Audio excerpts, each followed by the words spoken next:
My name is Dan Fitchko. I'm 23 years old. I live in Peterborough, Ontario, and I'm currently a politics major at the University of Trent.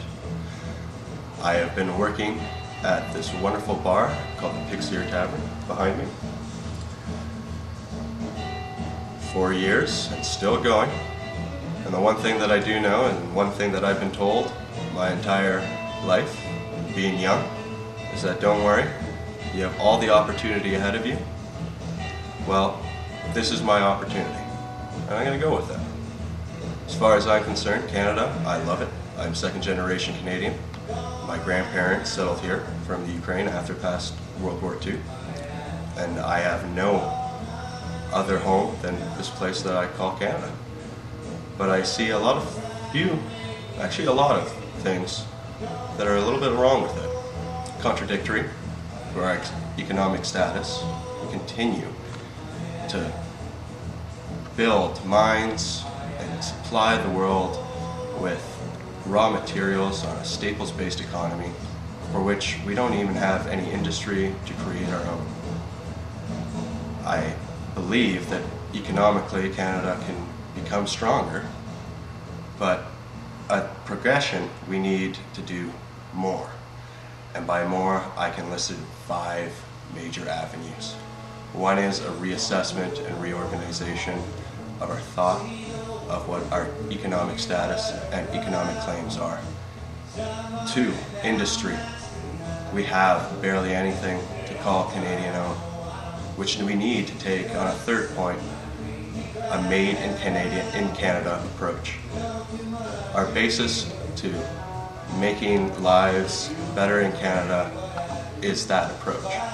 There's no point selling or buying boats for the Coast Guard in a different country and having it made in a different country when we have our own docks, we have our own homegrown people who desperately would love to take the job.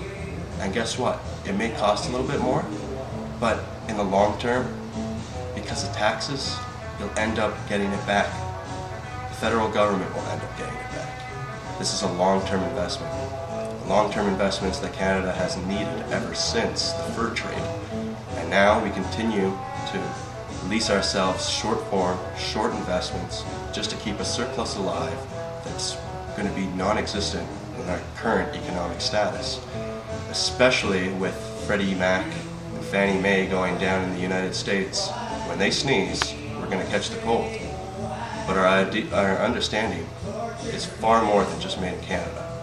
Industrialization keeps us going, and that does and should be industrialization that the hindrance of the environment. The other idea I have is further investment in industrial technologies and technologies that we ourselves, Canadians, make. It doesn't make sense for us to have an idea, invest in that idea, and have some other country make it for us and then sell it back for higher profit. We can do this. And by industry, we go into industry specialization. Things that we can make here in Canada that no one else can make in any other country.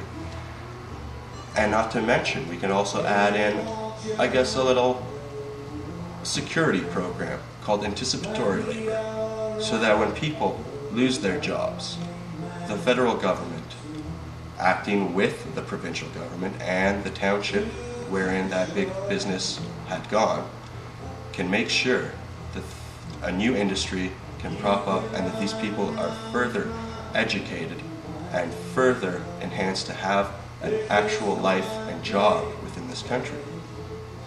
My fourth point being that education is the most important thing that business can hold. If the federal government wants to see progress in economic status, economic prowess, we need the better-based education for Canadians and work hand-in-hand with business. I remember well Harold Innis once said, mass economic participation promotes mass political participation. Give Canadians a reason to vote because they have a job, because they care about this country, instead of seeing the same people tell the same lies and the same stories and having such a terrible turnout as our last election. And my fifth point of this entire thing is that economically, Canada can do it. All we have to do is stop procrastinating. And we have to keep Canadian business. It not only supports our own country, our own citizens, but it will stop the brain drain of educated people from leaving this country and actually making it something better. My name is Dan Fitchko, and I approve this message. And, if I can, Andrew, cheers, Canada.